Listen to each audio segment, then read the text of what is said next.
many tales of the land without sky, and it seemed to me as if my grandmother knew them all. Grandmother Drake. She always told me that in such a place no star of hope could shine, nor sun of life, nor moon of love, unless the people themselves became lights in the darkness.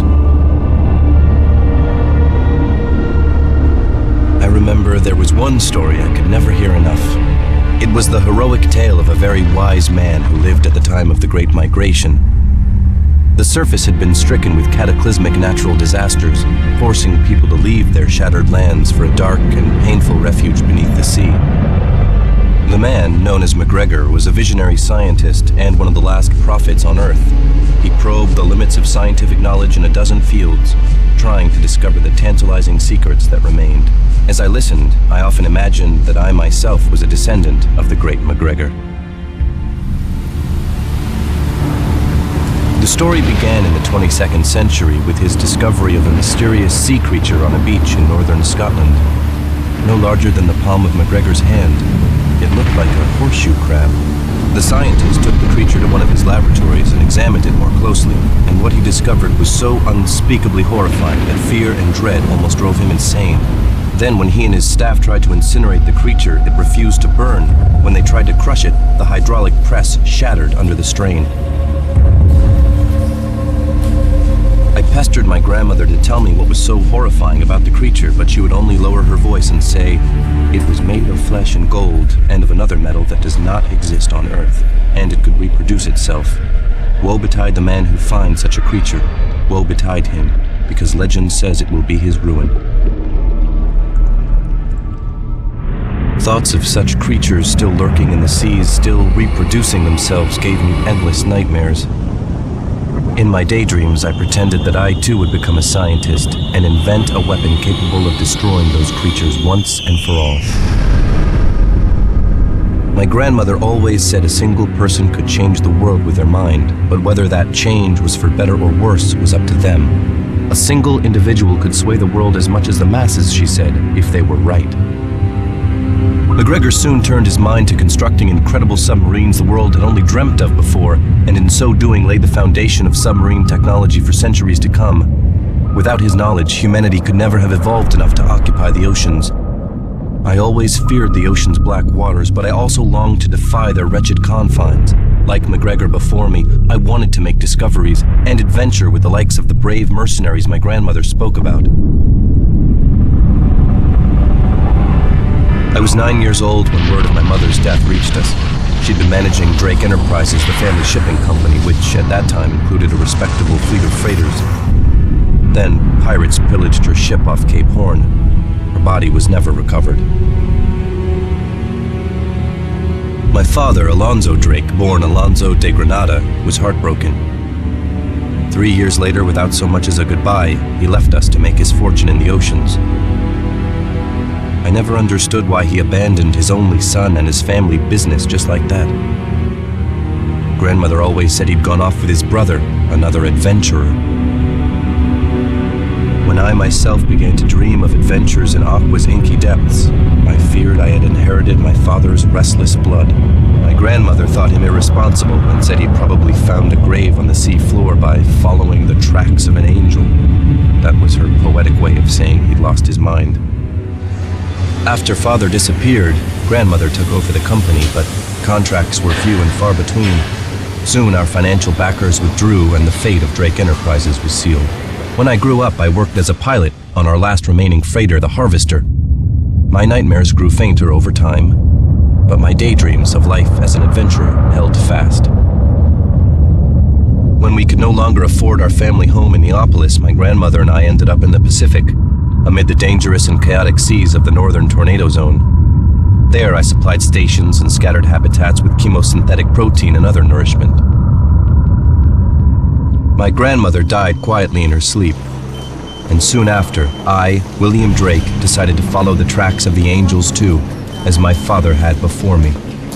I decided to become the hero of my own story, a man who wanted to change a part of the world and learn the last of Aqua's secrets, like the scientist had before me. Yet I didn't reject my grandmother's teachings. It's the hidden things that form our reality. You must never be too close to what's going on around you. You can comprehend a whole seamount only from a distance. I knew I wanted to fight like the mercenaries in grandmother's tales. Perhaps I would confront my mother's killers in battle, or maybe just bring a little light to this miserable world without sky, and possibly find some hope for myself there as well. Then again, perhaps I was only a foolish little boy. My grandmother used to say that I was brave without cause and confident without reason. A fish without fins, she said, adrift in Aqua far too young, and headed for disaster.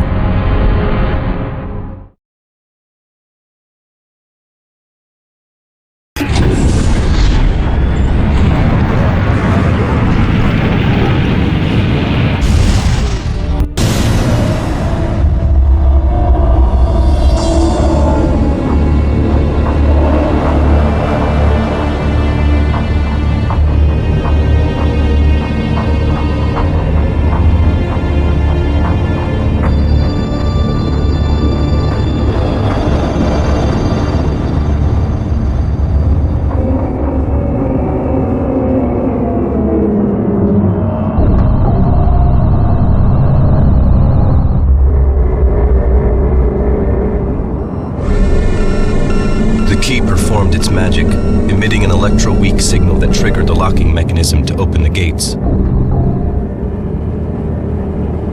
I had survived, as had many hopes and fears. What awaited me behind these gates? Would I find myself overwhelmed by the spirit of the 22nd century?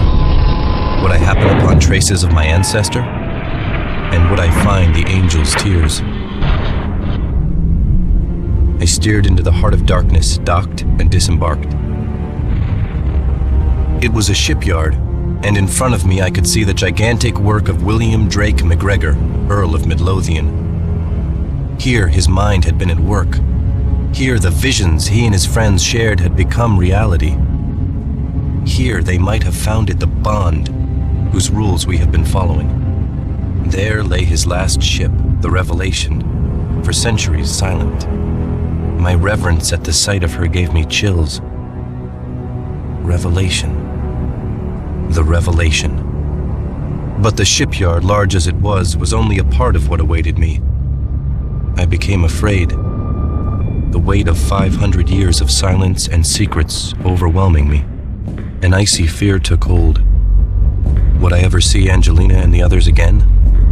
Was a revelation waiting for me? Or... But it was so different. Here I could feel the presence of an unusual... Grandmother's old stories suddenly crossed my mind. So this was where MacGregor had taken the strange creature. I wandered through the foreign world, the blood pounding in my head. The excitement and fear made my heart beat like a machine on the verge of breakdown. The complex was huge. Apparently MacGregor had been the head of a gigantic corporate research and engineering facility. Just the discovery of such a fortress untouched from surface times would bring us billions of credits. But it wasn't the thought of all that money that haunted me. There was something else. I could feel myself drawing ever closer to the center of my truth. I checked the breathing gas and found the pressure bearable. I took off my helmet and, for the first time, breathed air from a time long gone. MacGregor had known someone would come, and he had provided for them. 500 years later. An old-fashioned fusion reactor was apparently supplying the whole facility with energy. I had finally arrived. Here, the secret of the second angel awaited me. And the second angel sounded, and as it were a great mountain burning with fire was cast into the sea.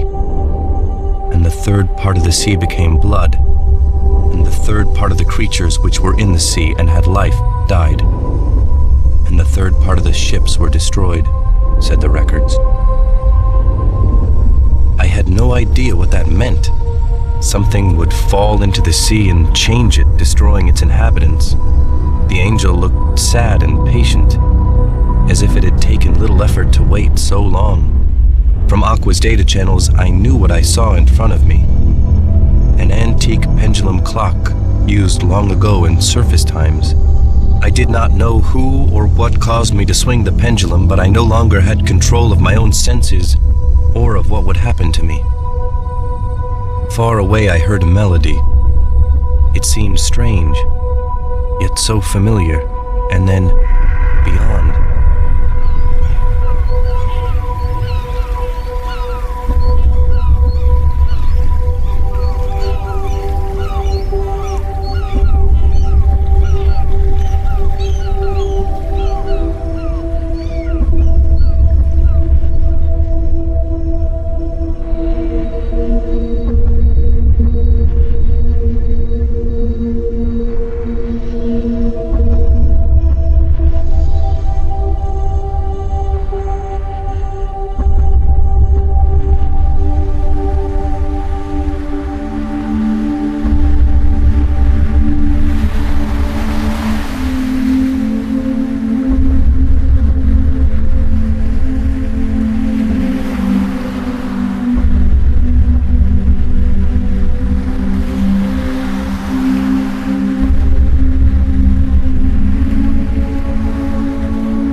Start to tremble.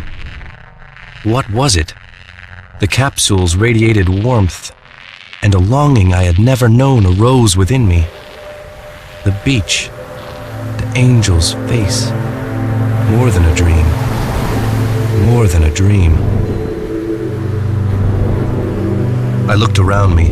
Suddenly I knew that I wasn't alone in this place. Something was waiting for me, next door. A place not of this world. Ice, not of this world. The creature. My mind reeled. It was just as my grandmother had said. I looked at it closely and beheld a visage of evil. Angelina! My eyes were blind, but I could hear Angelina burst into the room. I knew she wouldn't leave me alone, and I was grateful when I felt her presence. The ice had gone, but the creature was alive. I had no idea what had just happened. Dream, truth, and vision were swirling through my mind, and reality was far more horrifying than I imagined it could be. I heard Stony, Animal, and Fuzzyhead docking below. Stony was shouting enthusiastically. The whole complex, my heritage, was of inestimable value. But still, the angel's tears, when I think back now, a year later, their true value, their true meaning, exceeded our wildest dreams. We buried Amitab and my uncle Nathaniel de Granada in my ancestors' shipyard. There they would remain silent guardians over what the future would come to know as the greatest mystery of mankind. I realized that the vessel in my ancestors' shipyard bore the name of Revelation for a reason. This place, the angel's tears, all would be significant for me and my friends in the distant years to come. A significance that was impossible for me to see back then.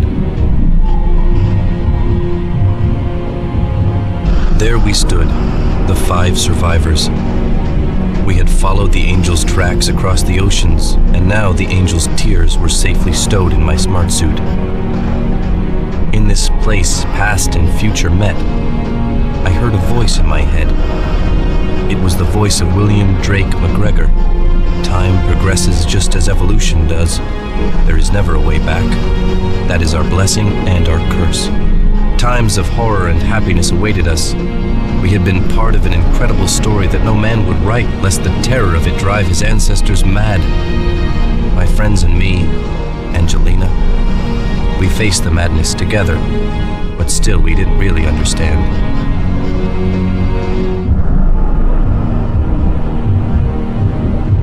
Yet what I've told you is nothing compared to what was in store for us. We have become rich. Because of the angels' tears, we live like dukes of the clans union. And we have power. The greatest power ever known to man. But I know someone is after us. A devil in the guise of a man. A mercenary who has already brought weapons to bear against us. Someday he will appear in front of our palace, intent on ending our lives. I know his name. And you know his name as well. But that is another story.